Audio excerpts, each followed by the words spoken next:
अकरम, जी चौधरी साहब।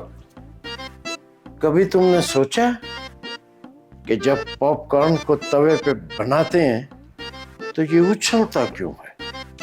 नहीं सोचा चौधरी साहब, क्यों उछलता है?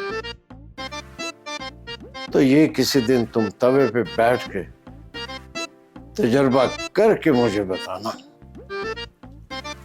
हम तवे पे बैठ जाएगा, पर वो पॉपकॉर्न वाला मानेगा?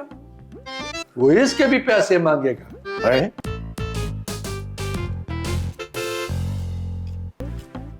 जब लोगों के पास फजूल का वक्त होता है ना, तो दिमाग भी फजूल बातों में चलता है। फजूल बातों में वक्त को बर्बाद करना भी एक गुनाह है।